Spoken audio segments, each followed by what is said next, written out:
Dios le dio al hombre 2 oídos y una boca para que oiga el doble de lo que habla. Si uno no tiene una vocación de ayuda, de servicio, si uno le da lo mismo, el triunfo de un colombiano en el Tour de Francia y una inundación en no sé dónde, o la muerte de fulanito, le da exactamente lo mismo, piénselo más bien si estudia otra cosa. En una entrevista es importante que tú le pares muchas bolas a las respuestas antes de estar pendiente de tu siguiente pregunta. El periodismo es el guardián de la sociedad. Y eso quiere decir que la responsabilidad social que tenemos los periodistas, o que tienes tú, por ejemplo, frente a un micrófono y frente a una cámara como la tienes acá, es muy grande. Yo llegué a tantos lugares que nunca pensé que iba a llegar. Es más, yo llegué a unos sitios a los que uno normalmente en algunas condiciones normales no llegaría.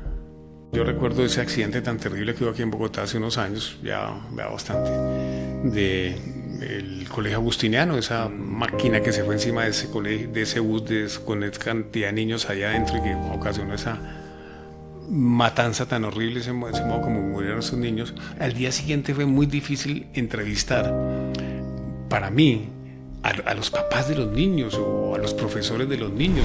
Alta Guajira, casi que los límites con la frontera con Venezuela, a 44 grados, en una escuela donde había unos niños, hace 4 meses los niños no tenían agua potable. ¿Tú puedes creer esa historia? Buenas, estamos en un nuevo capítulo de 5 Estrellas Podcast y el día de hoy tengo el gusto de estar aquí con un grande de los noticieros y pues de todo este mundo del periodismo colombiano, Juan Eduardo Jaramillo. Hombre, qué gusto tenerte aquí en el podcast. Juancho, muchas gracias. Yo soy el agradecido. Gracias por venir hasta acá y gracias por esta charla que vamos a tener ahorita. Gracias, sí, porque, bueno, estamos en sí, tu casa, entonces, bueno, yo te recibo en el podcast, tú me recibes en tu casa. Siempre con los brazos abiertos. Muy chévere. Brevemente, pues, o sea, yo estoy seguro que todos vemos tu rostro y probablemente lo reconocemos. Sin embargo, te voy a hacer una presentación muy breve. Llevas más de 30 años de carrera periodística. Sí. Has tenido distintos roles, donde pues el que conocemos más tradicionalmente es como presentador del noticiero, pero también has sido jefe de emisión y también has pues estado no solo en RCN, sino en el noticiero 24 horas. Y también has estado en el Noticiero Nacional. En el Noticiero Nacional, sí. Es correcto. Sí, ese fue mi disparo en televisión, en el Noticiero Nacional. Vale, ¿y en RCN has estado desde el 98? En RCN estuve desde el 1 de abril del año 98. Ajá. Y me retiré el 31 de diciembre del año 2024. Es decir, estuve casi 28 años en RCN, me retiré ya hace 9 meses. Y bueno, ahí se fue buena parte de mi vida, muy contento, muy feliz, con muchos recuerdos y muchas añoranzas. Buenísimo. Y entonces ahorita estás dedicado pues ya a tu vida familiar, sin embargo también estás cosas, en Win Sports, sí. ¿No? Todavía sí, te mantienes ahí. Sí. Pues la historia es que salí pensionado el 31 de diciembre, me había pensionado a comienzos del año 2024, estuve un tiempito más. Y el 31 de diciembre, como dije ahora, me retiré del canal, ya pensionado, insisto. Y estoy haciendo una cantidad de actividades, presento eventos, dicto cursos, de presentación en televisión, de formación de voceros, presento eventos, estuve hace poco en Medellín en la asamblea de FENALCO, presento libros, tengo un programa, estabas diciendo tú ahora muy bien, Juan, tengo un programa en WIN que se llama El Vestuario, un programa que va por una temporada, que son entrevistas a personas que estén relacionadas directamente con el fútbol, con los deportes, pero en general con el fútbol, y hacemos unas charlas, así como esto también, unas charlas descomplicadas, amenas con futbolistas, exfutbolistas, directores técnicos, narradores, comentaristas, con todo el mundo. Y te vi ahí con Jorge Luis Pinto, sí. Oscar Córdoba, muy chévere. Con Oscar Córdoba, ya hablamos la primera fue con Pinto, luego con Willington Ortiz. Calimeño, Leider Preciado, que hicimos una gran entrevista, con Nicolás Samper, que es un comentarista de fútbol también, con Oscar Sevilla, que es un ciclista español también, un tipo súper talentoso, con una capacidad física enorme, tiene 49 años y todavía hace el clásico RCN y la Vuelta a Colombia y todo eso. Tremendo. Y bueno, vienen otras más también. Bueno, has vivido de todo en este rol, has cubierto 3 mundiales, un cónclave bueno, y mucho más, o sea, Sí. me puedo quedar aquí Muchas cosas. hablando todo lo que quiera. Y con toda esa experiencia que has tenido, el enfoque que le quiero dar al episodio es a cómo ser un buen entrevistador, o sea, cómo ser un buen entrevistador o también un podcaster. Digamos que Sí. en esto más actual, esta figura de podcast, pues en esto que estamos hoy en día, o ser también un buen conversador. Entonces lo primero que te quiero preguntar en línea con eso es, bueno, ¿cómo te sientes estando ahora del otro lado? Digamos, Sí. yo ser el entrevistador y tú estar Sí. respondiendo. Normalmente yo estoy acostumbrado, o estaba acostumbrado por lo menos cuando trabajaba en televisión, a hacer las preguntas, a ser el entrevistador, o como periodista, como reportero, como, bueno, como de tantos temas y con tanta gente que entrevisté durante tanto tiempo en Bogotá y fuera de la ciudad. Y resulta que mis colegas y mucha gente muy generosa como tú, por ejemplo, que ya retirado yo de la televisión, pues me siguen entrevistando y me siguen llamando y seguimos haciendo charlas y entrevistas. Me gusta más estar del lado de allá que de acá, pero también agradezco mucho estas O entrevistas. sea, no te gusta tanto ser el foco de atención, digámoslo así. Te voy a decir esto, ya de por sí mi trabajo o el trabajo nuestro, de los presentadores, de los reporteros, de gente que estuvo mucho tiempo en televisión, llama la atención. Entonces, pues, y a mí me gusta mucho, mira, de todos los géneros periodísticos, y para que entremos ya en materia, de todos los géneros periodísticos, es decir, la entrevista, la crónica, el reportaje, la noticia, la caricatura, todos estos géneros que estudiamos todos los periodistas en la universidad.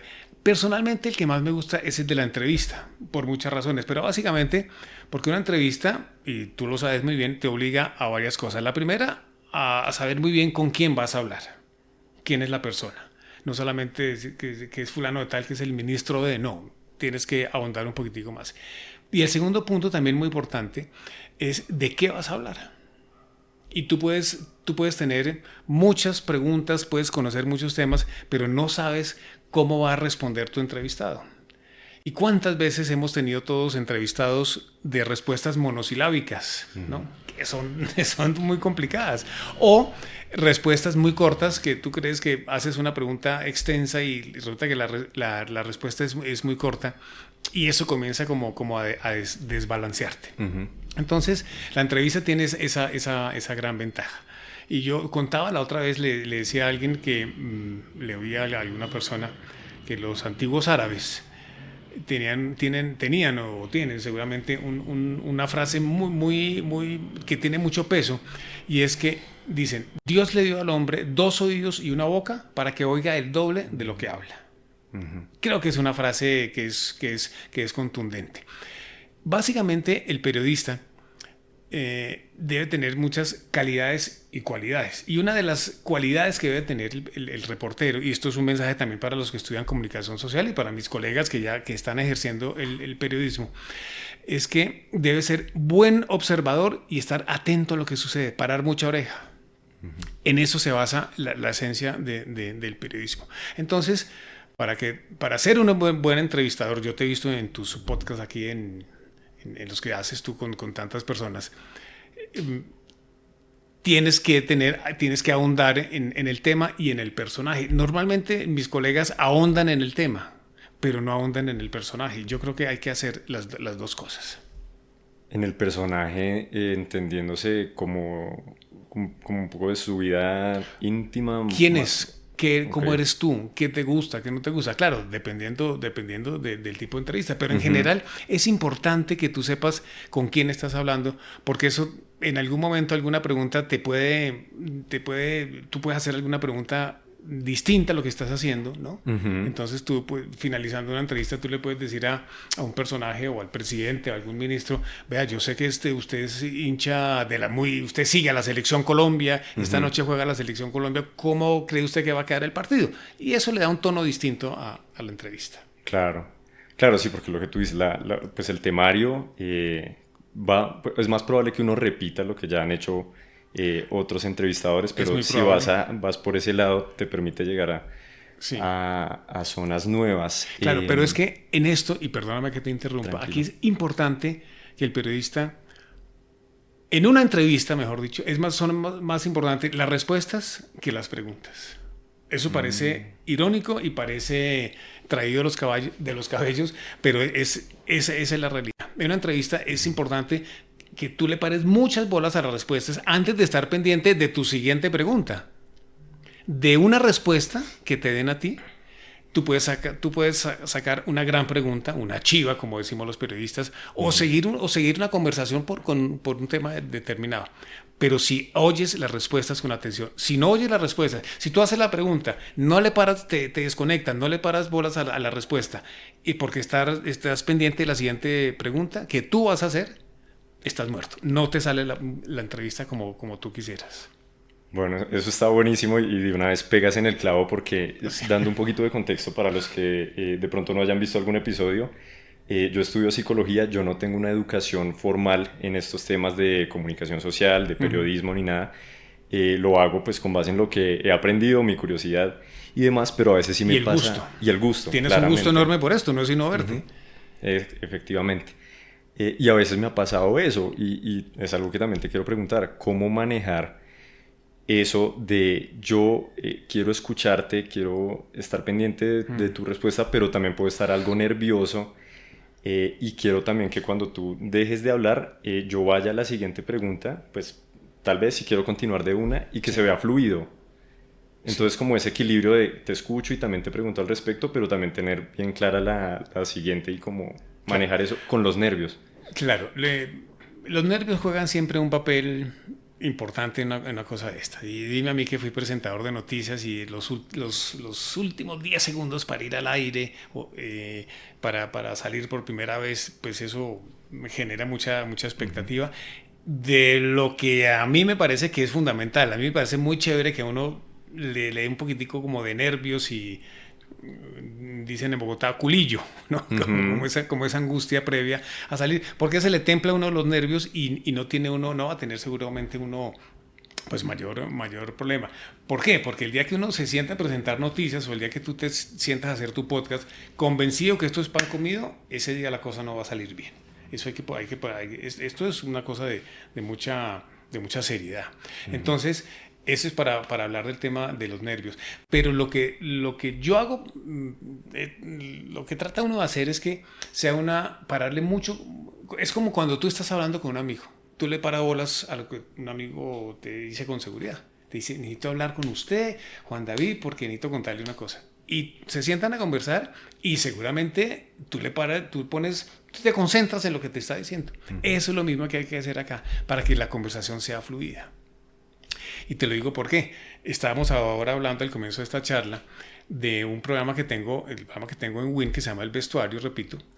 Y yo lo que hago ahí para arrancar el programa. O sea, los muchachos, los productores del programa me entregan a mí una información sobre el personaje. Cómo fue su infancia, qué es lo que hace hoy en día, sus gustos, sus mayores tristezas, sus anhelos, todo lo que le compete a un ser humano. Y yo arranco por un tema determinado, ¿no? Y resulta que nos vamos enrollando en una charla y así, si tú ves y si solamente tus televidentes lo han visto, El Vestuario, eso es una charla fluida. Igual a esta, exactamente lo mismo. Tú vas siguiendo un rollo y vas siguiendo un tema, entonces te terminan diciendo, no, es que y así fue mi infancia en Tumaco, ¿no? Y tú dices, oiga, uno ve en Tumaco, fulano de tal, uno ve en Tumaco que es una población muy rica en muchas cosas, pero con un abandono del Estado, por ejemplo. Y ahí sigue la conversación, él te va a decir, sí, el Estado nunca la para bolas a Tumaco, es una ciudad muy pobre, un puerto, tal cosa, y la conversación se va desarrollando de forma fluida. No es una entrevista. Sí, total. Ahorita también decías algo de la simpleza de esto, ¿no? De cuando un amigo te cuenta algo y tú lo escuchas y prestas atención y preguntas de vuelta, suena sencillo, uno lo hace espontáneamente ahí normal, acá es distinto y bueno, igual aquí estamos en tu casa, un entorno relativamente tranquilo, igualmente estoy aquí con el profesional y pues yo que hago esto pero sin esta educación formal y bueno, lo que te decía, pero también está la cámara y el peso que eso crea. Yo muchas veces estoy tranquilo, relajado hablando, o si es con amigos, súper bien, pero ya cuando está la cámara presente, siento un poco ese peso. Quisiera también hablar un poquito de, pues, si se te ocurren anécdotas o de como momentos que tú has vivido donde la has embarrado o has aprendido cosas. ¿Cómo era para ti en un inicio presentar noticias y demás y hacer entrevistas? Sí, el presentar noticias siempre fue para mí una verdadera pasión. A mí me encantaba la presentación de noticias, me encantaba presentar noticias en el estudio aquí en Bogotá. Gozaba mucho hacer emisiones de noticias fuera de Bogotá, en las distintas ciudades, en municipios pequeños, al lado de la montaña, bueno, hacer todo ese tipo de cosas. Me gustaba mucho. Y hay muchas anécdotas y muchas situaciones que se presentan. Y eso lo lleva a uno a pensar en que uno se tiene que preparar para este tipo de cosas. Afortunadamente, yo te podría contar anécdotas A mí con frecuencia me preguntan, ¿qué es lo que a usted más le daba miedo de presentar noticias? Yo le decía, un ataque de risa que no se pueda controlar.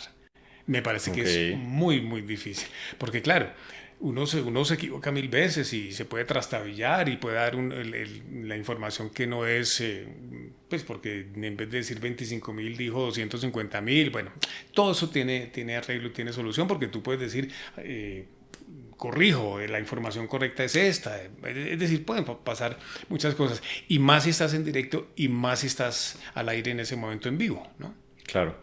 Pero hay cosas como difíciles de contener, como un ataque de risa que tú no puedas parar, Ujú. ¿no? Que son esos ataques de risa, como cuando uno está por ahí en una iglesia que no se puede reír y dicen alguna cosa o le muestran a uno alguna situación que lo hace reír y bueno, Claro, y el hecho de que sea que no se puede hacer. prohibido y que también Sí, sea grupal y sí, uno saber que el otro probablemente está igual, ya, o claro. sea, es la fuerza Eso, gigante. son de las cosas que dice uno, yo no miro a fulano porque donde yo lo mire me acabo de Chao. reventar de la risa y ahí sí perdemos Ajá. el año, ¿no? Pero ya estás cómodo, digámoslo así. Si tu mayor miedo de pronto es el ataque de risas, porque ya en tu salsa estás relativamente tranquilo. Sí, relativamente tranquilo, pero no confiado. Ujú. Ahora, ¿qué te da tranquilidad a ti? La experiencia y el tiempo. Ok, La no hay experiencia, atajo para eso. la experiencia de presentar durante 30 años un noticiero de televisión. Todos los noticieros son totalmente distintos. Tú no haces un noticiero hoy igual al de mañana y mañana no vas a hacer el mismo noticiero que hoy. Son totalmente distintos por el contenido de las noticias, obviamente, que es lo más importante, pero por muchas circunstancias, porque tu estado de ánimo hoy no es el mismo de ayer, porque tú puedes estar más concentrado o menos concentrado, porque te sientes enfermo, bueno, tantas cosas que pueden pasar, ¿no? Ujú. Pero... básicamente lo que tú necesitas para este tipo de actividades es concentración y tranquilidad. Entonces te estaba diciendo que la experiencia te da esa tranquilidad y como en Colombia decimos que una persona es canchera, ¿no? Ujú. Que es canchera para muchas cosas. Y ese ser canchero se lo da a uno la experiencia, pero no se confía uno yo te decía ahora, el día que uno se sienta a presentar convencido que esto es materia facilísima de hacer, es probable que le vaya mal. Ok. Tú ves un reportaje tuyo de hace 10 años, hace 20 años y notas mucho la diferencia de los Sí, más recientes, o sea, mucho más sí, pues, sí, ese claro. bagaje. Sí, claro. Y noto la diferencia y, y digo, hombre, en aquel entonces, ¿por qué no pregunté? ¿Por qué tenía yo este tono de voz? ¿O por qué no pregunté esto? ¿O por qué no se me ocurrió preguntar esto? Sí, yo veo mucha diferencia que afortunadamente tú la notas porque lo que quiere decir es que puedes mejorar y quieres mejorar. Claro. Una entrevista, si tú haces un recorrido con tus 51 entrevistas has Ujú. hecho hasta el momento, imagínate, has hecho un número muy importante de entrevistas. Yo te aseguro que si el año entrante tú coges la entrevista número 3 y luego coges la entrevista número 84, no importa el personaje, no importa el tema, vas a encontrar una gran diferencia. Sí, ya lo he hecho y Ah, ok. veo la número 3 por poner un ejemplo y yo veo eso así, o sea, yo digo, no, ¿cómo era capaz pues Sí, pero, de pero hacer eso y subirlo así? O sea, me da orgullo porque ya no estoy en ese nivel que ahorita juzgo con severidad porque he mejorado bastante, igual faltará mucho por mejorar, pero sí, no, es indudable el cambio. Pero acabas de decir una cosa muy importante, Juan. Uno todos los días debe mejorar. Yo hacía cada emisión de noticias, hasta la última que hice, que fue hace muy poco, relativamente, pues hace 9 meses, y siempre quería hacer la mejor emisión. En presentación, en contenido de noticias, en incluso la vestimenta, en todo lo quería hacer siempre mejor. Si tú te haces el propósito, y si los televidentes hacen el propósito, quienes estudian comunicación, por ejemplo, de ser el mejor, o por lo menos hacer la emisión de hoy mejor que la de ayer y mañana mejor que la de hoy, y siempre un poquitico hacia adelante, tú estás ganando una cantidad de terreno que no te la alcanzas a imaginar. Y la prueba está en que cuando cojas la entrevista número 1, 2 o 3 comparada con la 100, bueno, vas a encontrar una diferencia sustancial. Claro. Positiva, además. ¿Te das duro? Digamos, ¿te dabas duro cuando veías Mucho. emisiones y no te gustaba lo que habías hecho? Mucho, y había cosas que no me gustaba. Y me daba muy duro, yo mismo me daba muy duro, quiero decir, cuando hacía directos, cuando era reportero. El alma del periodista es el ser reportero. Eso es lo más importante. Y entonces yo era reportero, por ejemplo, en el Noticiero Nacional, y hacía unos directos para la emisión del mediodía, por ejemplo. Y decía, uy, me faltó información, no salí bien, salí distraído, repetí tal palabra. Bueno, tantas cosas que le pueden pasar a uno. Pero es que es bueno también ser uno mismo partícipe de ese análisis que uno se tiene que hacer. Tiene que ser uno muy crítico con uno mismo y saber aceptar las críticas, que no somos buenos. En general, el ser humano no es bueno para recibir críticas, sobre todo negativas, pero para este tipo de trabajo es muy importante, es fundamental. A mí me parece que este ejercicio de uno salir en cámara y en tu caso, pues hacerlo a diario durante muchos años, más de 30 años. En mi caso, salir en cámara semanalmente o bueno, con los reels un poco más y demás, es un ejercicio de desapego gigante. Para mí ha sido un desapego gigante de cómo me veo, de tener que decir todo perfecto, sino de soltar, saber que a veces voy a decir una burrada, que me voy a ver mal, que...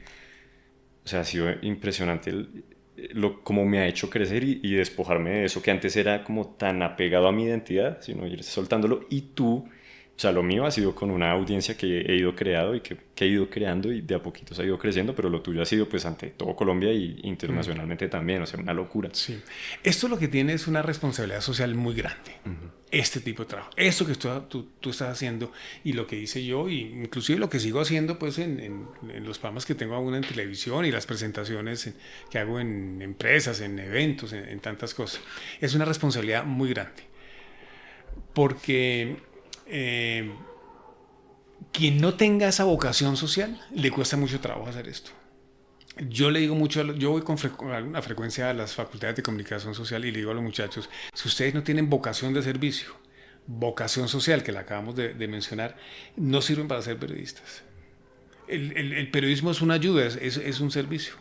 Y en eso, pues uno se da cuenta cuando uno llega a algún sitio y le dicen, ay, mire, o uno llegaba trabajando en RCN, no solamente me pasaba a mí, nos pasaba a todos, que llegamos a un barrio, ay, mire, por favor, ayúdenos, llevamos 8 días sin agua, mire que la inseguridad en este barrio es terrible, mire que aquí no hay calles y esta es la única calle del pueblo y cuando se llueve y se inunda esto nos quedamos aislados, bueno, tantas cosas, porque te ven a ti o nos ven a los periodistas como un puente entre la comunidad y las entidades del Estado que pueden solucionar, públicas o privadas, pero que pueden solucionar o que deben solucionar muchos problemas. Entonces, si uno no tiene una vocación de ayuda, de servicio, si uno le da lo mismo, el triunfo de un colombiano en el Tour de Francia y una inundación en no sé dónde, o la muerte de fulanito, le da exactamente lo mismo, piénselo más bien si estudia otra cosa.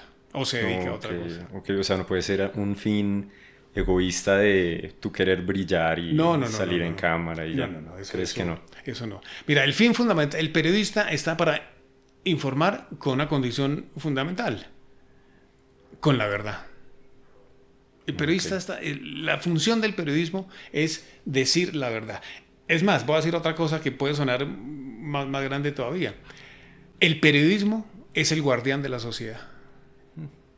Y eso quiere decir que la responsabilidad social que tenemos los periodistas, o que tienes tú, por ejemplo, frente a un micrófono y frente a una cámara como la tienes acá, es muy grande. Entonces yo insisto, y yo sí estoy convencido que el periodismo es el guardián de la sociedad, es el que vela por tantas cosas. Esa es la razón por la cual, entre otras cosas, a los periodistas nos critican, nos amenazan, los matan, porque decimos la verdad. Y a la gente no le gusta que le digan la verdad en general. A no ser que te estén alabando y que te estén prendiendo incienso, ¿ya? Eso sí, el género humano le gusta eso, pero a uno le dicen la verdad por cosas negativas y lo más probable es que no le guste y reaccione con violencia. Y todo eso está derivado de la función primordial, casi que única, que tiene el periodismo, que es el de decir la verdad. El colombiano, creo yo, que está muy acostumbrado a la hipocresía, a que le digan las cosas que quiere oír y a rechazar lo que no quiere oír. Y esa es la razón por la cual cuando una persona dice la verdad, dicen, es que este tipo es un tipo agresivo. Y entonces, no, el señor no es agresivo. El señor está diciendo la verdad. Que a usted no le guste es otra cosa totalmente distinta. Claro, no está embelleciendo nada, claro, como el promedio. Sí, entonces de esto se deriva la pregunta tuya, o lo que estábamos diciendo ahora, de que el periodismo tiene una función y un peso social muy grande, súper importante. Ok. Juan, te voy a hacer una pregunta, pero antes de hacerte esa pregunta me voy a poner la chaqueta porque me dio frío y aprovecho que este es un medio más informal. Sí. Claro que sí. Bueno, y ya seguimos. Todo tu bagaje, toda tu experiencia como periodista, como entrevistador, ¿qué tanto peso sientes que ha tenido para ti en tu vida personal como una aptitud que te abra puertas? Ya no necesariamente en el mundo del periodismo, sino en general en la vida. ¿Que me haya abierto puertas? Sí, que te haya permitido, no sé, llegar a nuevos lugares a través de tus habilidades de conversación, de entrevistador y demás. Bueno, ya entiendo. Te digo esto. Durante todo el ejercicio de mi carrera en Noticias RCN, por ejemplo, yo llegué a tantos lugares que nunca pensé que iba a llegar. Es más, yo llegué a unos sitios a los que uno normalmente en algunas condiciones normales no llegaría. Y conocí muy buena parte del país, una muy buena cantidad de municipios en Colombia. Y unas zonas y unos lugares tan alejados, pero muchas veces unos lugares geográficamente tan lindos, pero donde no llega absolutamente nadie. Yo a la otra vez alguien me hace este tipo de preguntas y yo le decía, yo no conozco a nadie que diga me voy de vacaciones al Guainía o a Mitú. Hay gente que se va a la Guajira o se va al Amazonas, pero yo no conozco gente que diga me voy a pasar Semana Santa a Puerto Carreño, a estos lugares tan apartados de Colombia. Que son lugares lindísimos además. Tuve la fortuna de conocerlos. Son unos lugares geográficamente hermosos. El paisaje, llegar allá en avión, son unas zonas realmente divinas. Ahí es donde dice uno, Colombia es un país muy lindo. Uh-huh. Y este trabajo a mí me permitió llegarle a muchas personas y llegar también a muchos lugares. Que yo creo que si yo hubiera ejercido otra profesión no los hubiera conocido. Ok, genial.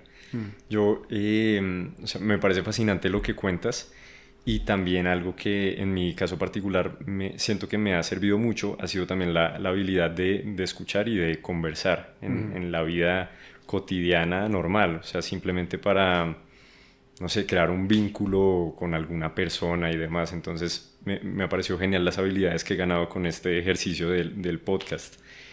También, tienes toda la razón, claro. También te quiero preguntar, ¿cómo lo veía en una entrevista que te hacían y hablabas de uno tener un estilo propio? Te decían que tú siempre eres una persona en realidad como muy, muy calmada, y de hecho algo que veía ahorita hace un tiempo cuando ibas a entrar a WIN, en los comentarios, yo que me pongo a chismosear la gente que decían que por favor no te fueran a meter en todas esas peleas o polarización que puede haber a veces en el mundo del deporte y más del fútbol. Sí. A ti siempre, pues todos tenemos la percepción de que eres un caballero muy correcto y demás. Y lo que te quiero preguntar es cómo forjar ese estilo propio que veo que tú dices que es muy importante que uno tenga. Sí. Yo digo que es importante porque a uno, no solamente a los periodistas, a los presentadores de noticias, sino creo que a todo el mundo en sus distintas profesiones, cualquiera que sea, tiene que forjar un estilo. Más nosotros los periodistas y más los presentadores de noticias, porque eso es lo que, en últimas, lo que a ti te identifica, básicamente con eso. Y yo le decía la otra vez a algunos muchachos en una universidad hace poco en Cali, les decía, a ustedes, dígame un cantante que les guste, fulano de tal. Dígame un periodista que ustedes oigan en la radio, fulano de tal, me parece muy chévere. ¿Por qué? Porque me parece chévere. Ok, ahora dígame un periodista que a usted no le guste. Por poner cualquier ejemplo. Es que yo no oigo a fulano de tal en las mañanas porque es muy fuerte para preguntar, porque es incisivo, porque es grosero, porque habla mucho, en fin. Dije, ok, perfecto. Todo eso que ustedes me están contando, positivo o negativo a las personas, que tú lo puedes sacar de un actor, de una actriz, de un columnista de televisión, de un periodista, de un presentador de noticias, de un cantante, de tantas personas. Lo que a uno en última le gusta es el estilo. Es el estilo, no hay otra cosa que le guste a uno. Es decir, si a uno le gusta la voz de fulano o le parece que la forma como una periodista escribe su columna y la lee todos los domingos en El Tiempo, es porque el estilo que tiene para escribir, en este caso, a ti te gusta. O te puede no gustar, obviamente, ¿no? A uno le gusta un cantante, Karol G, o le puede gustar Shakira, o le puede gustar Bad Bunny, o le puede no gustar por distintas razones. Y eso es lo que crea lo que cada persona tiene, que es el estilo. Y los periodistas y los presentadores de noticias, pues yo insisto en que debemos tener un estilo y crear ese propio estilo. Y se lo recomiendo y se lo digo a los muchachos que están estudiando comunicación social y muchos de ellos que quieren ser presentadores o que están tomando cursos para ser presentadores de noticias, cursos que yo les dicto y esto mismo les digo a ellos, es desde el primer día comiencen a crear su propio estilo. ¿Cuál es? No tengo ni idea, pero invéntense un estilo. Okay. Y ese estilo puede gustar, repito, o puede no gustar, lo decíamos ahora. Entonces a mí seguramente me identifican porque soy una persona reposada para hablar, para hacer las preguntas, sin pelear, ¿no? Uh-huh. Hay otros que les encanta pelear, que les encanta discutir, que griten, no sé qué. Bueno, son estilos. Habrá gente que el estilo mío no le gusta, completamente de acuerdo. Habrá gente que le gusta y se los agradezco. Y así le pasa a todos a todos los presentadores. Tú te pones a hacer un análisis, ¿por qué me gusta fulano de tal o por qué me gusta fulana de tal, la presentadora de tal noticiero? ¿Por qué te gusta? Pues tú miras por qué te gusta, por la voz, porque es una mujer bonita, porque es reposada, porque tiene una voz agradable, porque tiene un tonito costeño, un tonito paisa, alguna cosa, ¿no? Uh-huh. Que hace distinta la cuestión. El estilo te hace a ti distinto y te hace recordar y te identifica. Okay. Eso es lo que yo insisto con los periodistas y con los que quieren seguir, con los nuevos. Bueno, imagínate cuántos periodistas formé yo como presentadores de noticias y les insistía mucho en eso. Claro, no, por eso me parece genial aquí tenerte, porque has sido mentor de muchos. Y en mi caso particular, lo que me ha pasado es que yo en mi vida cotidiana, con mis amigos y en general, soy una persona siempre con el humor ahí, haciendo chistes y la vaina y riéndome y todo, pero vengo a hacer esto, vengo con ciertos nervios, pongo la cámara y pum, de una, es como serio. No, y eso no puede ser así. Y no quiero ser así, pero pasa por los nervios. No puedes ser así y no debes ser así porque ese no eres tú. Parte de mi estilo, para seguir con el tema mío, y me disculparán ustedes que me ponga de ejemplo, pero como soy yo, pues entonces lo voy a contar. Está buenísimo. Prefiero no hablar de otras personas. Es que yo les digo a los muchachos periodistas y que quieren ser presentadores, sean autóctonos, sean como ustedes son. Hablen como ustedes hablan normalmente, no imposten la voz, hola, muchas gracias, muy buenos días. No, esas ¿Sí? cosas, eso ya está Y eso pasado que de tú moda. vienes de pues, los medios tradicionales, donde Claro, usualmente se maneja más ese estilo, ¿no? claro, pero tú puedes tener tu estilo de ser más. Ahora, si tú y yo nos sentamos a buscar emisiones de noticias que yo presenté en RCN o en el Noticiero 24 Horas hace 25 años, seguramente va a ser totalmente distinto a mis últimas emisiones de noticias, porque el estilo se fue cambiando poco a poco. Tú Ok. no formas el estilo en 15 minutos, tú no formas el estilo, ni lo hacen mis colegas, ni en una semana, ni en un mes, ni en un año. Tiene que pasar mucho tiempo, oír mucho, ver mucho, para que tú formes tu estilo. Claro, y también imagino lo que tú dices, oír mucho, ver mucho, Sí. también ir agarrando herramientas de otras Claro. influencias que te gusten, supongo. Claro, pero lo que no puede pasar es que tan pronto que tú eres un tipo chévere, tú, dicharachero, buen conversador, oyes con detenimiento, etcétera, y apenas se prenden las luces y se prenden las cámaras, tú eres otra persona. Eso no puede pasar. Claro. Mira, yo hago con alguna frecuencia, les dicto talleres a empresas, a directores, a gerentes de bancos, de todos estos temas, de cómo enfrentar a los periodistas, de cómo hablar en público, de cómo dictar charlas, etcétera. Y siento ahí al frente a un señor muy importante, el presidente del banco no sé qué cosa, y un señor muy importante, muy poderoso, muy conocido, ¿no? Con muchas personas a su cargo, y apenas arranco el taller o apenas arrancamos a hacer la práctica con las cámaras, la persona cambia por completo. Ya se sienten reducidos, ¿me explico? No todo el mundo, claro. Ya, entonces se mueren del susto, se les olvida lo que van a decir. Las cámaras tienen esos bombillitos rojos, ¿no? Que apenas se prende el bombillito rojo, ya uno sabe que ya está ponchado y ya no hay nada, y ya no hay nada que hacer. Pero eso no tiene que ser un óbice para que tú seas como debe ser. Y por eso insisto en que yo siempre traté y quiero que mi estilo sea un estilo natural, como soy yo, así como me ven en televisión, así soy yo. Trato de que así de que así sea, y traté de que fuera así como yo lo quería en ese momento. Wow, no, muy interesante lo que dices. Pensé que lo ibas a llevar por otro lado, que me ha pasado, y es que estoy con una persona antes de grabar y de pronto no estamos como en la mejor vibra, o está ahí en su cuento y no para muchas bolas, algo así, y ya empezamos y ¡fum! De una vez tremendo carisma y todo. Entonces un poco como lo opuesto, ¿no? No que la cámara lo achiquite, sino que muestra otro lado que yo no había visto, y eso, pucha, qué locura. Y estás hablando de un buen tema. Hay gente que le pasa lo contrario, en proporción mucho menor, pero le pasa lo contrario. Entonces se sientan las luces, las cámaras, y es otra persona, y sorprendentemente agradable y buen conversador y con anécdotas y con estas cosas. Sí. Bueno, hay una anécdota que te quiero contar. Yo sigo mucho podcasts en inglés, y uno al que sigo bastante se llama The Diary of a CEO, y lo conduce un man que se llama Steven Bartlett. Él hace poco estuvo de invitado en Jimmy Fallon, y bueno, para darte un contexto de ese podcast, lleva más de 500 episodios, tiene 13 millones de suscriptores en YouTube, o sea, es una cosa inmensa. Qué bárbaro. Y este man, Jimmy Fallon, le pregunta si alguna vez ha tenido un episodio que no salga según lo planeado. Y él cuenta lo siguiente. Una vez él tenía programadas 2 entrevistas para ese mismo día.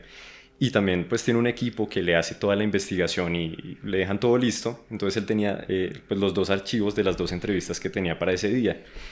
Y preparó la que tenía, y bueno, ya fue al set, fue a recibir al invitado, y cuando lo recibe se da cuenta que no tiene ni idea de quién es. Cae en cuenta de que preparó la del otro invitado. Hijo de madre. Y no tenía ni idea. Entonces es muy chistoso, porque el man cuenta que lo primero que le pregunta es como, recuérdame cómo deletreo tu nombre, algo así, como para... Sí. Sí, como yéndose por el ladito, y le dice algo de, bueno, si alguien no te conoce y quiere saber por qué esta conversación le va a servir. ¿Quién eres tú? Exacto, ¿quién eres tú Sí. y por qué debería escuchar esta conversación?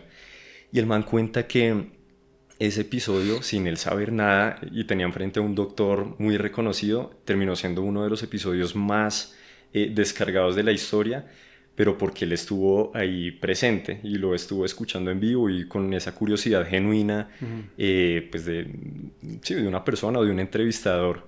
Y no tuvo que tener todo eso preparado y que lo fuera guiando. Entonces él aprendió, y lo anoté acá, que para ser un buen entrevistador su trabajo no es liderar, sino dejarse guiar. ¿Tú qué piensas de eso? Confirma lo que estábamos diciendo ahora. Uh-huh. Comenzando esta charla y que estábamos hablando de la entrevista, te dije, es más importante en la entrevista oír que preguntar. Eso es exactamente lo mismo, el ejemplo que me estás poniendo tú de esta anécdota que me parece buenísima y que no conocía además. Porque no hay nada más difícil que hablar sobre lo que uno no tiene ni idea. Es complicadísimo, son los minutos o los segundos más largos en la historia del mundo. Claro, no quieres que se note que no sabes. Claro, porque tú no...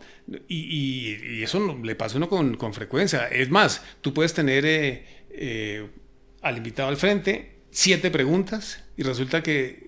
Y un tiempo determinado. Resulta que el señor contestó las 7 preguntas rapidísimo y si uno no sabe el tema, ¿qué hijo de madre pregunta más adelante? Dime. Sí. Entonces, tiene que buscar una serie de elementos, de meterse por acá o meterse por allá, para que llegue a algo concreto. Si no, no tiene absolutamente nada. Algo más que te quiero preguntar es, ¿tú cómo haces para romper el hielo con el entrevistado? Mira, una charla antes de comenzar la entrevista, comenzar a grabar o de ir al aire en vivo, de cualquier cosa, rompe el hielo. Ahora, hay muchos invitados que son muy, digamos, sencillos de manejar, que no tienen inconveniente. Otros que son más complejos, más difíciles, llegan muy serios, adustos, ceño fruncido, etc. Pero cuando tú estás manejando una entrevista, tú tienes la sartén por el mango. Uh-huh. Y entonces tú comienzas a llevar la entrevista y es más fácil para ti. Pero sí es bueno, digamos, romper el hielo y eso. Porque te repito, y quiero volver a lo anterior, no hay nada más difícil, insisto, en hablar de algo que uno no conoce. Uh-huh. Y si se te acabaron las preguntas, dice uno, ¿qué le pregunto yo a este señor? ¿Sobre qué hablo? ¿No? Entonces, si tú estás concentrado en la charla y vas ese hilo lo vas jalando y lo vas jalando y lo vas jalando, pues seguramente no vas a tener ningún inconveniente. Buenísimo. Y tienes que estar completamente profesional en el rol, ¿no?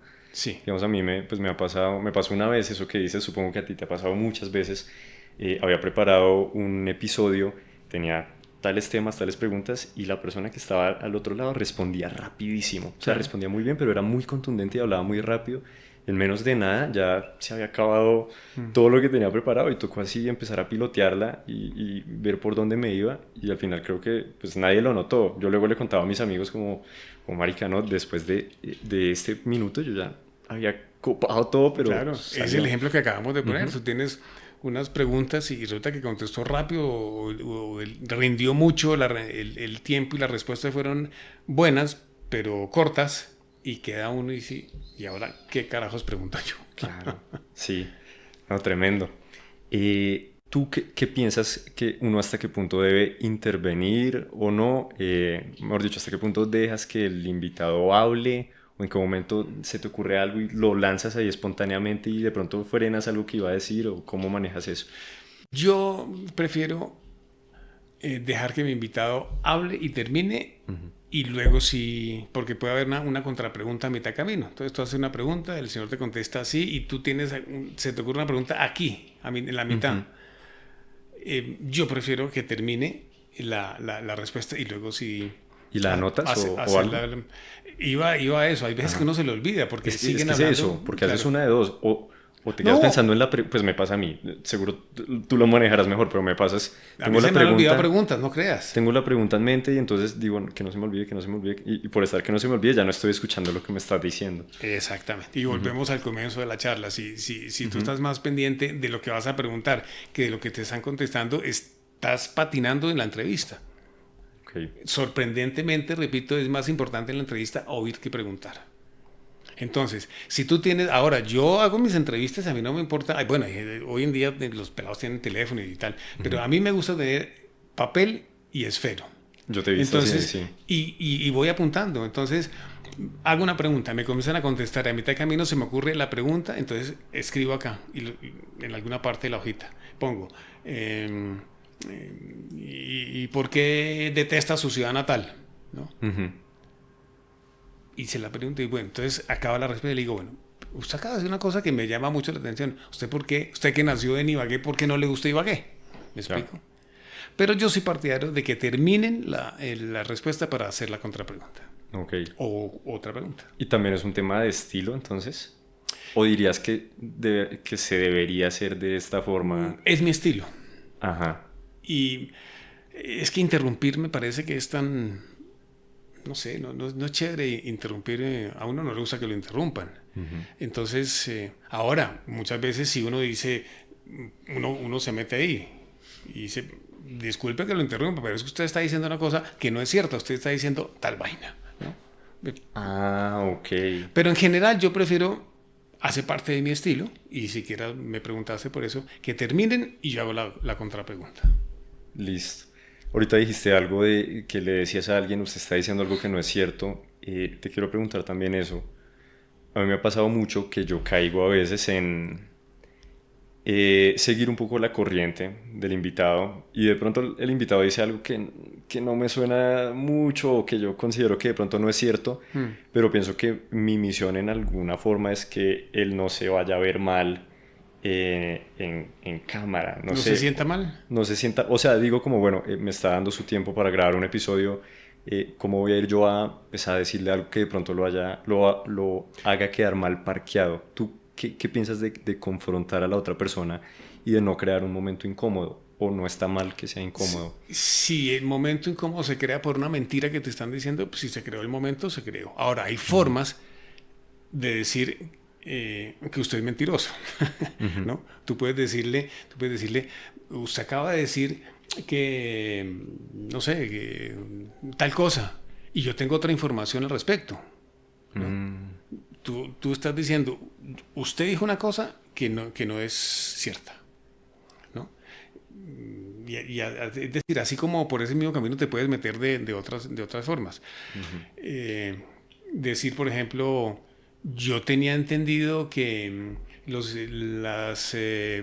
Colombia habían entrado 16.000 millones de dólares por impuestos. Usted está diciendo otra cifra. ¿Cuál es la cifra real? Ok, bueno, y es que tu campo igual, y perdón que te interrumpa, pero es muy de los datos, ¿no? O sea, esta cifra o esta cifra. No siempre. O también, digamos, opiniones. No siempre, pero... ¿Te ha pasado que tienes otra opinión y sí, cómo claro. das tu opinión si es en contra de la tesis que él está argumentando? Pero es que yo sí soy partidario de que, y creo que mi opinión como periodista... Listo. No, Claro. a mí lo importante para la gente es la opinión del señor que yo estoy entrevistando aquí al frente. Eso creo que tiene más peso. Vale, estoy tratando de relacionarlo acá. Claro, digamos que creo que acá de pronto se presta un poquito más para opinar y demás, porque es menos formal, tal vez, y no es como un medio donde la persona que lo escuche necesariamente busque información, datos, sino también, no sé, de pronto algo de entretenimiento, de saber de algo de, no sé, psicología, desarrollo personal, Sí. algo que es menos como blanco o negro. Entonces se presta un poquito más para eso, pero sí he tenido a veces esos momentos donde digo, no, cojo yo y le digo eso y de pronto lo hago quedar mal. Pero bueno, está. Pero si quedó mal, si quedó mal. Es como si, es más o menos como si, a mí me ha sucedido varias veces que estoy entrevistando a personas que tienen acusaciones o que tienen demandas o que tienen señalamientos de ser unos ladrones y unos bandidos. Muchas veces, ¿no? Pero ahora, la función del periodista no es la de ser el juez. Pero la función del periodista, y lo dijimos hace un rato aquí también en esta charla, Juan, es la de decir la verdad. Y eso a la gente muchas veces le cae como una patada. Okay. Y reacciona a la gente muy fuerte. Y para eso, entre otras cosas, hay que estar preparado para una reacción fuerte de una persona. Porque si el que se desequilibra y pierde el control es el periodista, la vaina se jodió. si el otro, si el invitado es el que pierde el control y es la persona grosera y eso, pues ya es otra cosa. ¿Te ha pasado alguna vez que tú hayas perdido ese control? No, yo no, afortunadamente. Pero de pronto sí, bueno, no sé, no recuerdo algún caso específico, pero sí yo me he tenido entrevistas con personas que se molestan con algunas preguntas. No es que se salgan de los chiros, pues, pero sí se molestan. Ok. Pero la función nuestra es la de preguntar.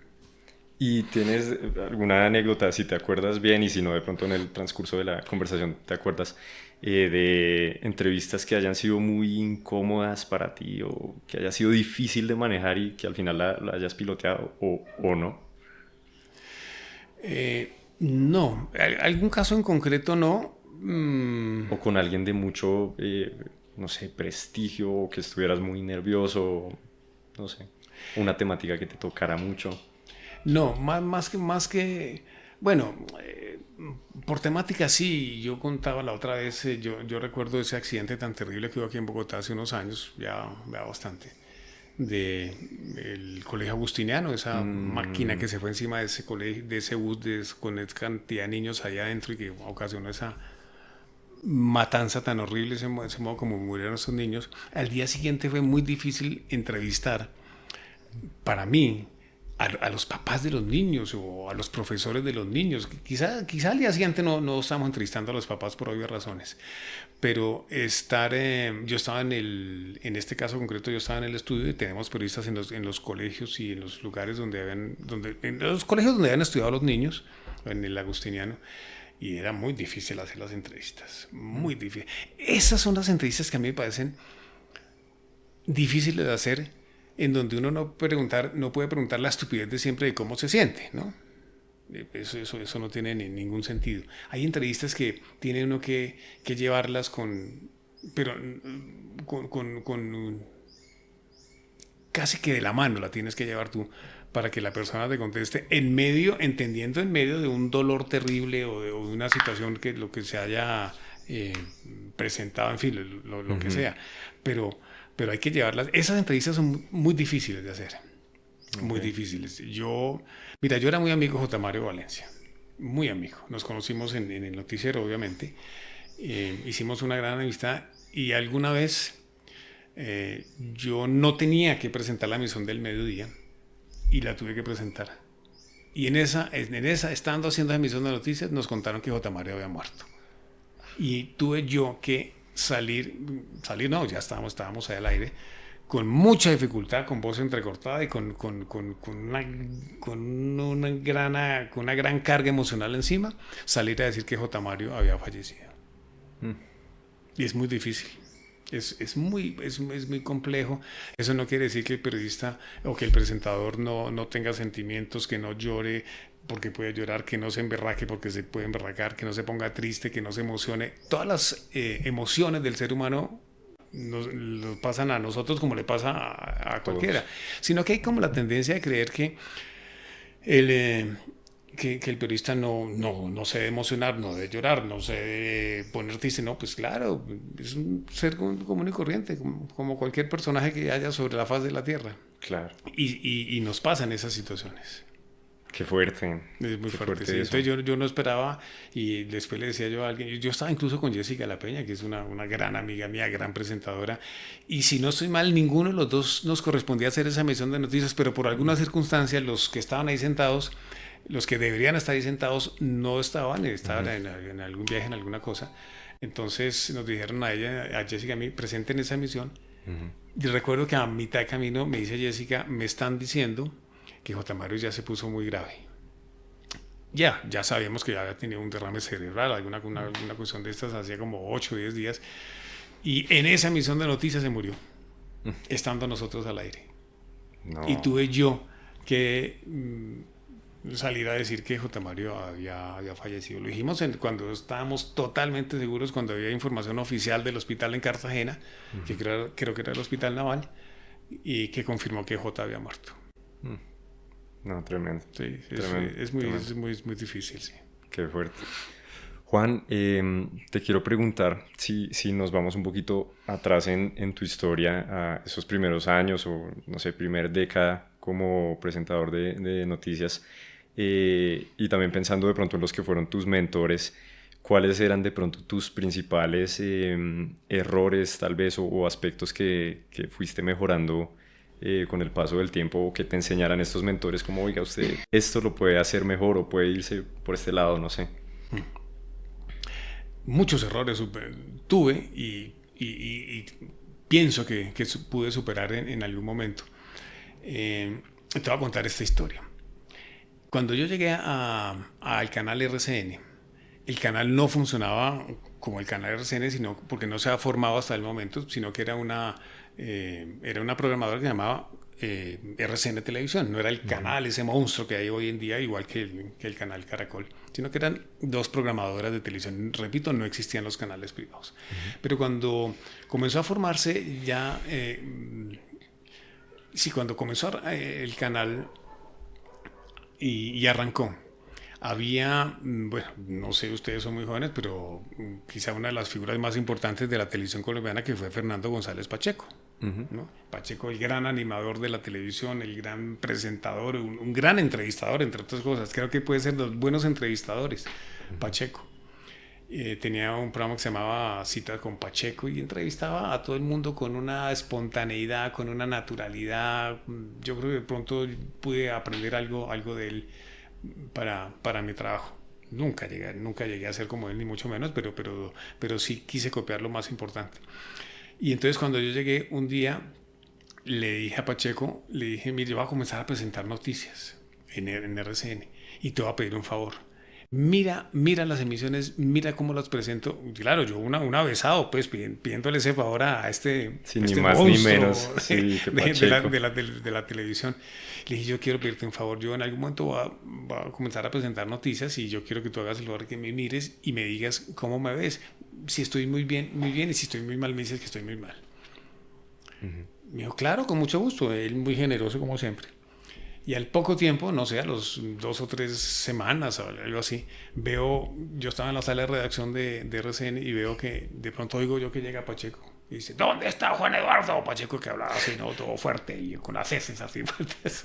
¿Dónde está Juan? Yo dije, ay, jamás llegó Pacheco. Estoy como un comercial de televisión que se hace, señora, llegó Pacheco. Y entonces me fui, me dijo, te comencé a ver, te he visto con mucho detenimiento. Lo estás haciendo en general muy bien. Sin embargo, tienes que hacer esto, tienes que leer un poco más pausado, pronunciar, tener mejor vocalización, hacer esto, hacer lo otro. Y yo comencé, y le agradecía, imagínate, si no le iba a agradecer ese tipo de consejos, y los comencé a poner en práctica para comenzar a partir de ese momento, de hace muchos años, a formar lo que estamos hablando ahora, a formar el estilo. Y la otra cosa que le sirve a uno mucho es oír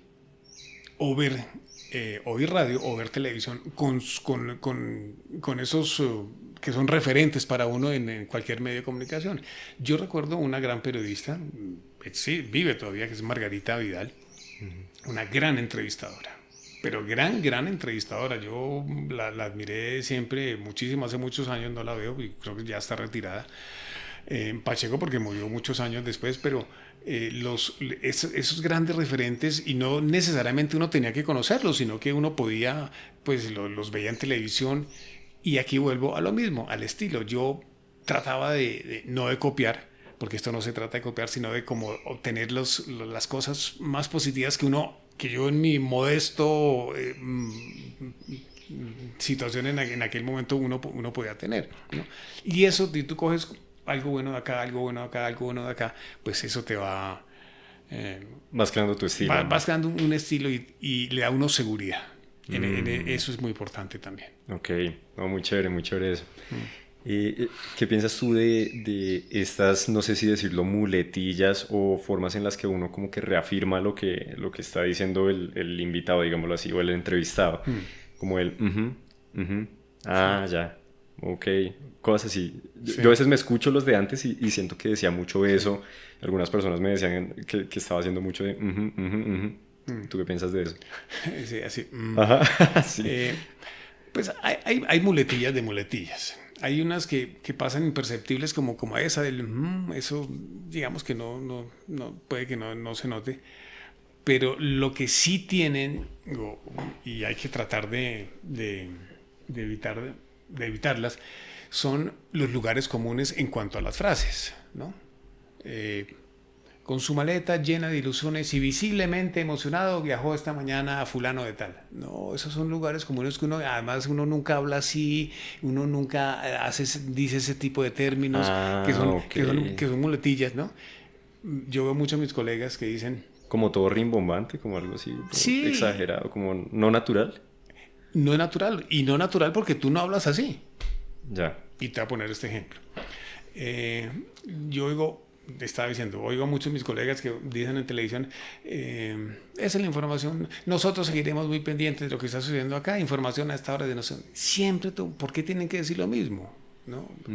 Se lo oyeron a una sola persona y ya todo el mundo se copia y se copia y se copia. No, yo les decía, mire, concluyan o terminen, para no decir una redundancia, terminen con una conclusión, con un dato distinto que no lo habían dicho, con un dato, no sé, terminamos porque nos dicen que en 15 minutos va a caer un aguacero aquí terrible.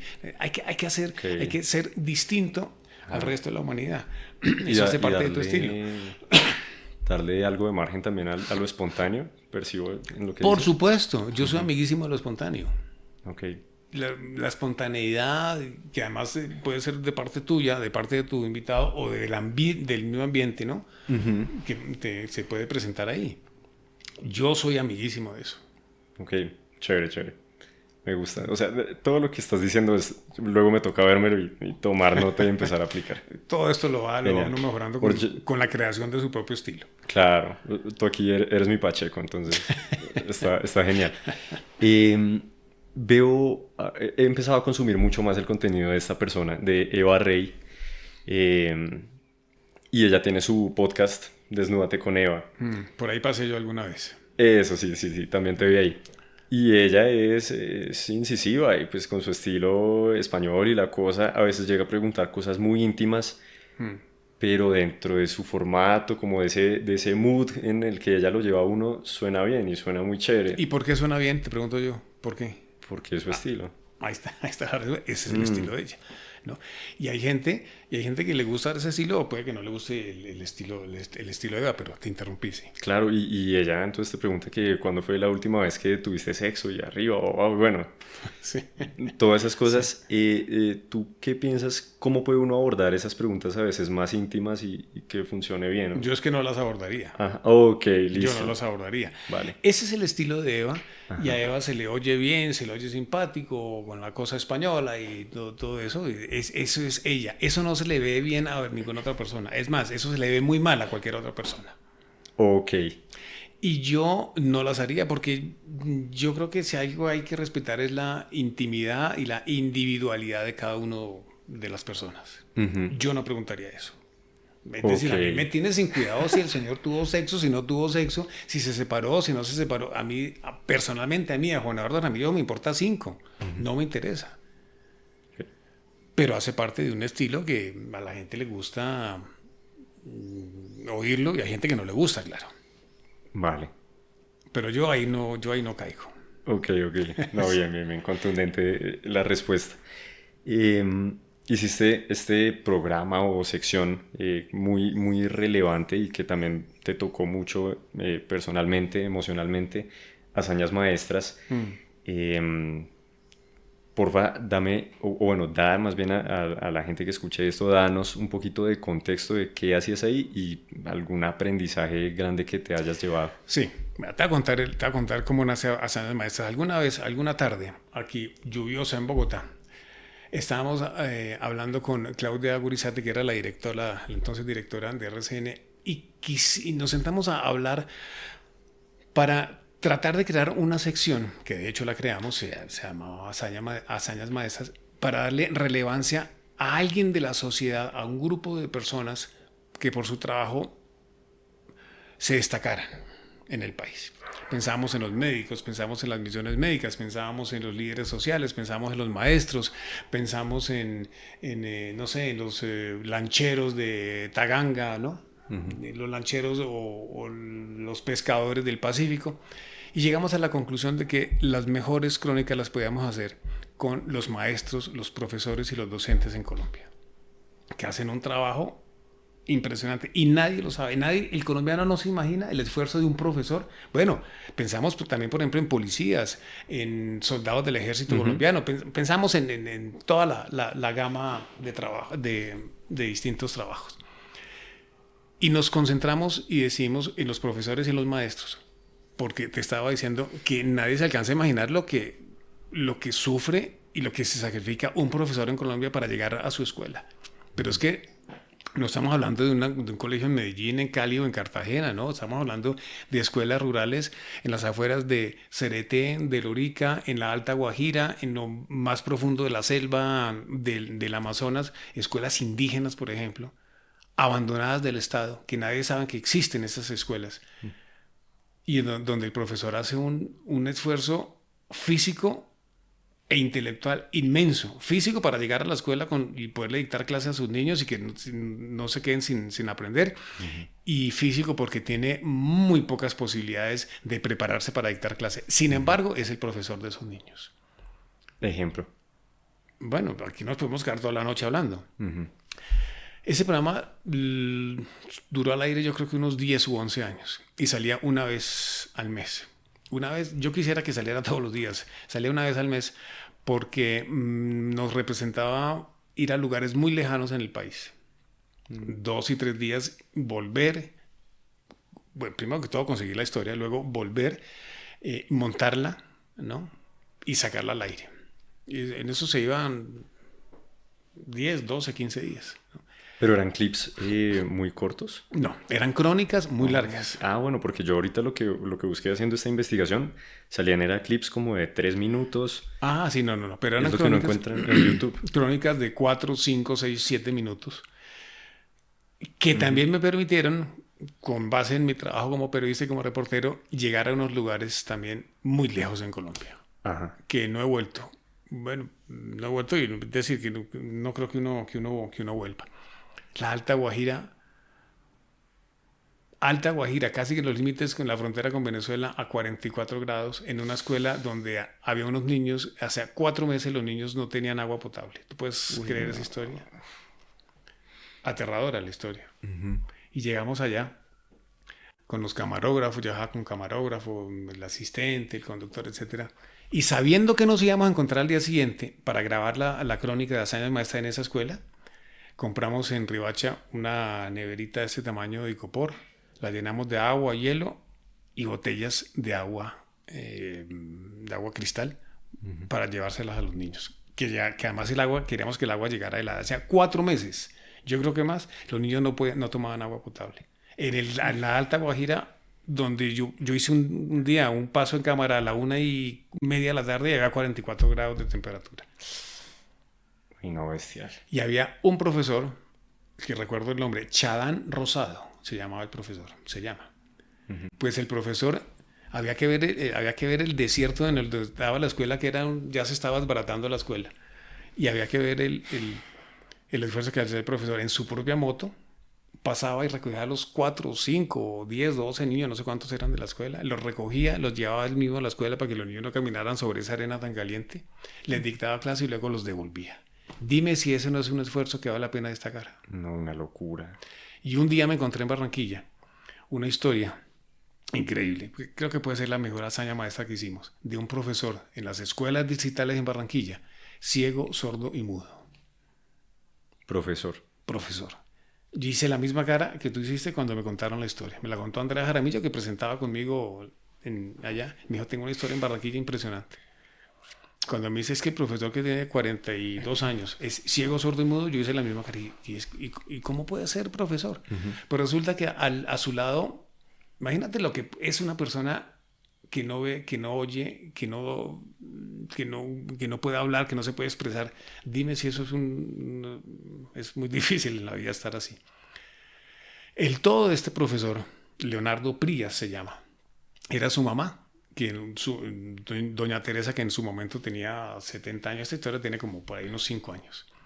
Y era el todo de la mamá, la mamá para su hijo. Era su soporte, su ayuda, su vocabulario, su forma de comunicarse, su medio de comunicación, todo. Y un día le dije, ¿cómo hace usted para comunicarse con Leonardo? Y me dijo, de 2 formas. yo le he enseñado a él, dice ella, en la palma de la mano a hacer algunas letras y él ha entendido la A, algunas letras. Él obviamente nunca aprendió a leer, nunca aprendió a escribir porque pues ni veía ni oía ni nada. Y la otra forma es una forma sensorial. Yo le pongo mi mano a él en su pecho y él sabe, yo siento lo que él está sintiendo y él me pone la mano a mí en el pecho y él sabe lo que yo estoy sintiendo. Si estoy triste, si estoy contenta, si estoy emocionada. Esa historia la sacamos al aire un día por la mañana. Abrió la emisión al mediodía de RCN en el noticiero y abrió la emisión de las 7 de la noche de lo que impactó esa historia. No, pues. Tuvo una cantidad de llamadas, la gente se impactó mucho con esa crónica. Y sigo hablando a veces con Teresa, con la mamá. Ah, sí. Y ella le enseñó a su hijo a tejer y él pues repite su tejido y él lo tenían contratado en Barranquilla como profesor de tejido. Wow. Y una historia realmente increíble. Y con esto volvemos a lo anterior, lo que estamos hablando ahora, de que es importante en la entrevista y en las conversaciones oír más que hablar. Oír más que hablar. Si yo no hubiera oído con atención a la mamá de este muchacho ciego, sordo y mudo, y yo le pregunté cómo se comunican, que ya te conté la historia. Y si yo no le hubiera parado bolas a la historia, yo hubiera perdido una gran historia. Claro.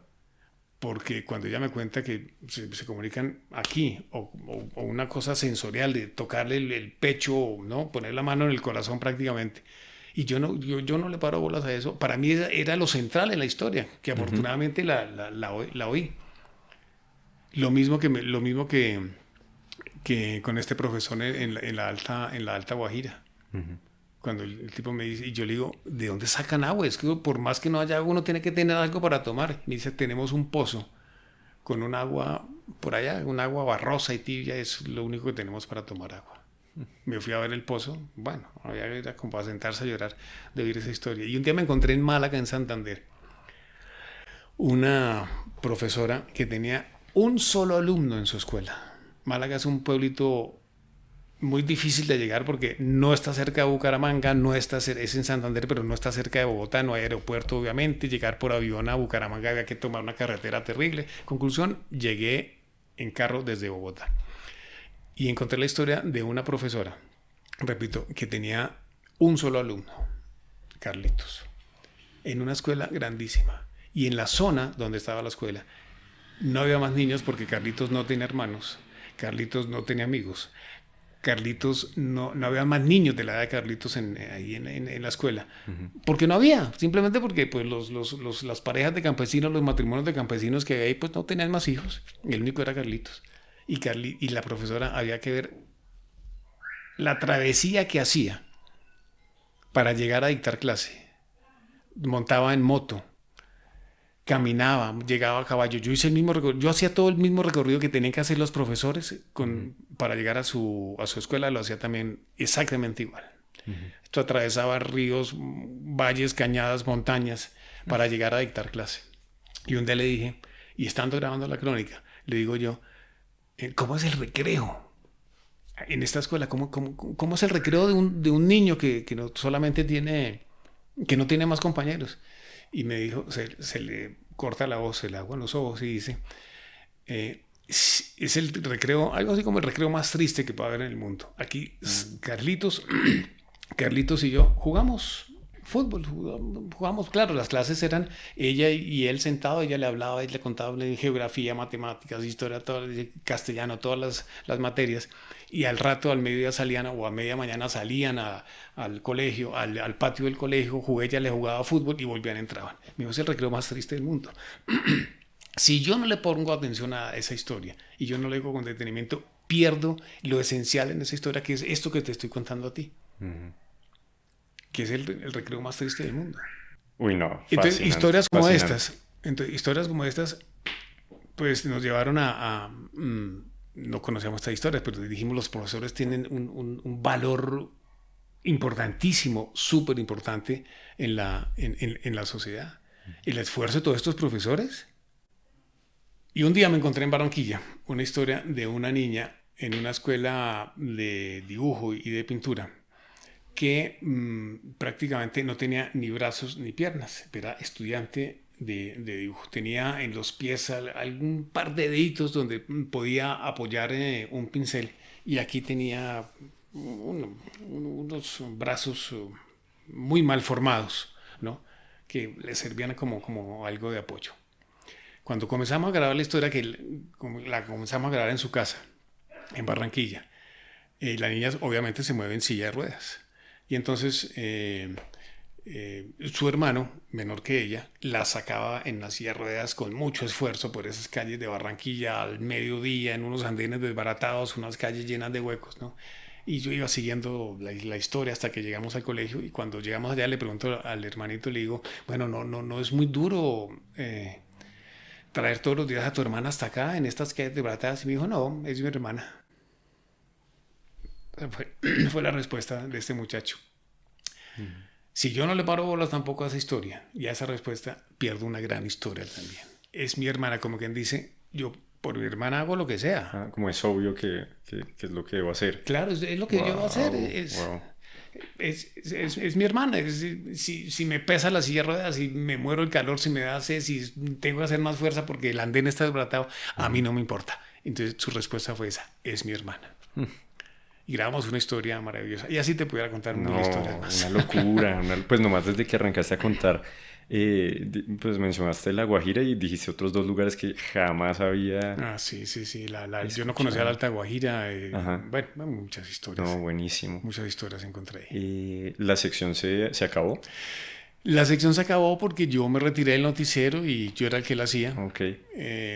Yo le tenía el gusto, me encantaba hacer esas historias. Te digo, pues que me enamoraron muchísimo esas historias.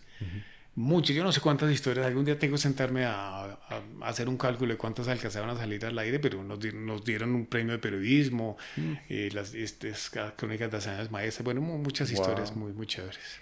Y desde el punto de vista de rentabilidad, pues económica, pues con lo que me dices que se tomaba tanto tiempo hacerla para luego que fuera mensual, ¿tenía sentido financiera? Pues fíjate que eso lo piensa el noticiero y yo no, a mí me interesaba la parte periodística. Ajá. Un año, tal vez el año 2023, tuvimos un patrocinio de la Universidad de Santo Tomás, y nos permitía pues tener un flujo de caja más fácil, porque pues siempre costaba, porque siempre eran unos 2 o 3 tiquetes aéreos, el hotel, el transporte, porque además había que llegar a un sitio, a una ciudad o un municipio, para trasladarse 4 o 5 horas hasta llegar a una escuela por allá metida quién sabe dónde, y luego regresar, y bueno, claro. Eso nos tomaba siempre unos 3 días Wow. hacerlo. Sí. No, tremendo. Gracias por compartir esas historias. Sí, muy bueno. No quería saltármelo porque había visto que había representado mucho para ti y es, por dicho, es como tu emblema. O sea, se te relaciona muchísimo por lo que decías. Tú fuiste el que lideró en gran parte de esa... Sí, las hice yo y me gustaba mucho hacerlas. Ahora, no era fácil encontrar las historias, pero los corresponsales aquí cumplían una labor fundamental. Me ayudaron en el 90% de las historias a encontrarlas. Entonces yo les pedía el favor, mira, ayúdenme a buscar una historia. Salían muchas en el Valle, en la costa, salían muchas en el Tolima, en muchos sitios salieron muchas historias. Bueno, bien.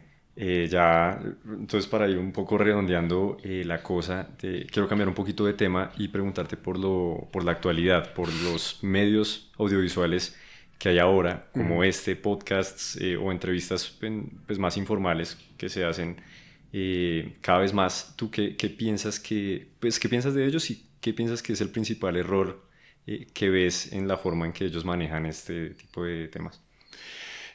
Voy a ir un poco más allá, voy a agrandar más y me voy a las redes sociales. A mí los podcasts me gustan mucho, yo soy muy amigo, los oigo muchos con mucho detenimiento, básicamente porque me gusta mucho, y te lo repito, ya lo dije acá, las entrevistas. Me gusta aprender de las entrevistas, me gusta hacer entrevistas, me entrevistan muy generosamente, pero digamos que la entrevista como uno de los temas periodísticos en sí me gusta mucho.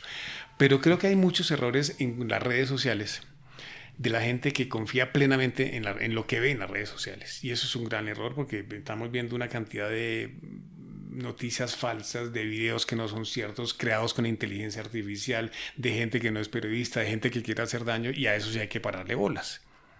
Tú en un podcast, pues tú tienes un invitado y tú eres responsable de lo que tú preguntes y casi que de llevar al invitado, y el invitado será responsable de lo que diga, pero eso es otra historia. Pero centrar toda la información en en un video que salió, que la gente que además la gente comienza a compartir y que no lo corrobora y no lo confirma en nada, a mí eso me parece que es un riesgo para la sociedad muy grande. Yo soy amigo de que si uno entra a Instagram, por ejemplo, que tiene tantos millones de seguidores en el mundo entero, pues entre uno a las páginas oficiales de esos medios de comunicación, del Tiempo, de Caracol, de la W, del que usted quiera, de medios, no solamente medios nacionales, de medios regionales, medios locales y medios mucho más pequeños que pueden tener pues mucha veracidad, pero no estar repartiendo pues videos sin tener la seguridad de que son ciertos. Ok, listo. Bien por ese lado. Y por el lado del manejo que ves en estas entrevistas, ¿tienes algún reparo? En los podcasts. Sí, en los podcasts. No, Versus sí. el tradicional con el manejo más como profesional, digámoslo así. No, yo he visto muchos podcasts, te repito, veo muchos y veo mucho profesionalismo Ok. y veo muchos estilos distintos. Y eso me parece llamativo porque me parece que está confirmando la tesis de la que hemos hablado muchas veces en esta charla, de que cada uno debe formar su estilo. Yo veo, pues, bueno, Eva Rey porque tiene ya mucha experiencia y mucha cancha, pero tú tienes tu estilo y veo uno muchos podcasts y hay un podcast que se llama Otro Fútbol, que también tienen su estilo, su forma de preguntar, son más o menos desabrochados para hacer las preguntas, ¿no? A mí en general me gustan. Eso no me parece complicado. A mí lo que sí me parece muy complicado es las noticias falsas en las redes sociales. Ok, bien. Te lo pregunto aquí relacionándolo un poco con este podcast en específico. ¿Tú qué estilo, desde lo que tú sabes, qué estilo ves acá? ¿Qué estilo podrías decir que yo tengo acá?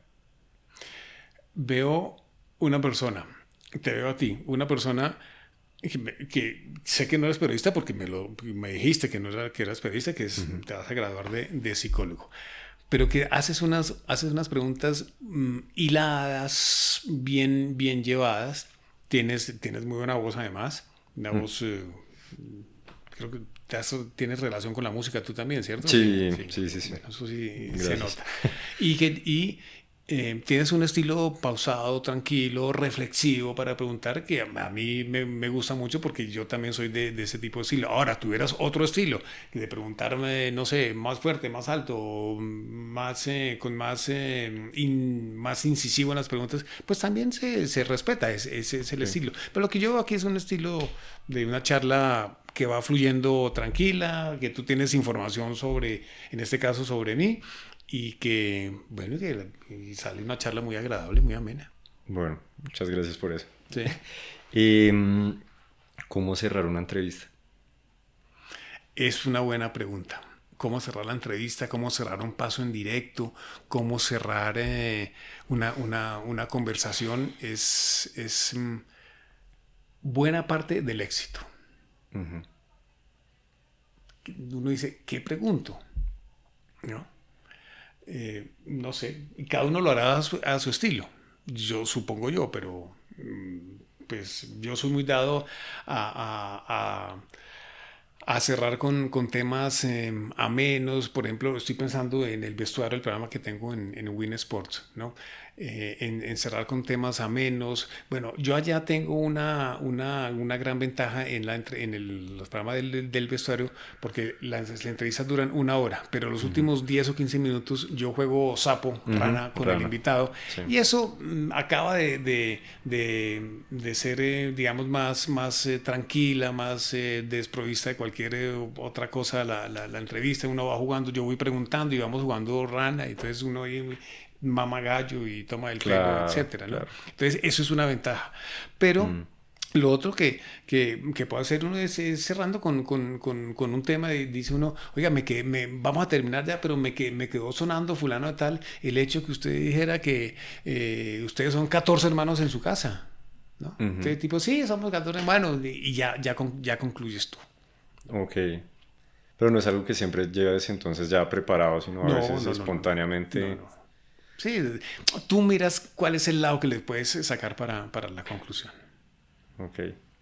Oh, bueno, buenísimo. Lo que te quisiera preguntar para cerrar es si crees que me hizo falta de pronto alguna pregunta en pro de ese objetivo de cómo ser un mejor entrevistador o cómo ser un No. mejor podcaster o algún consejo de... No, fíjate que estuvimos Sí. hablando de muchas cosas, de prepararse, de conocer el tema, conocer el personaje, la forma como preguntas. No, me parece que tocamos esos temas, porque además te veo interesado en este proyecto tuyo. Entonces, como tienes interés, veo que lo vas a seguir sacando adelante, pues entonces tienes inquietudes que yo creo que las suplimos casi todas, ¿sí? Muy bueno. Sí, yo creo que está cubierto todo. No, buenísimo. Sí. Buenísimo. Yo soy pues muy afortunado de haber empezado a hacer esto y poder estar ahorita con una persona como tú con ese recorrido. Gracias. Entonces, bueno, pues muchas gracias por abrirme las puertas de tu casa y las puertas a esta entrevista. Con un gusto inmenso. Además, quiero felicitarte por el trabajo que haces, por el equipo que tienes, por el interés que le pones, porque hacer esto no es fácil. Toma tiempo, y hacerlo bien, pues puede que no salga bien siempre, pero lo haces con mucho interés, con mucho amor y con mucho cariño, y eso se nota, y yo soy el que tengo que agradecerte. Gracias por invitarme. No, genial. Gracias. Muchas gracias.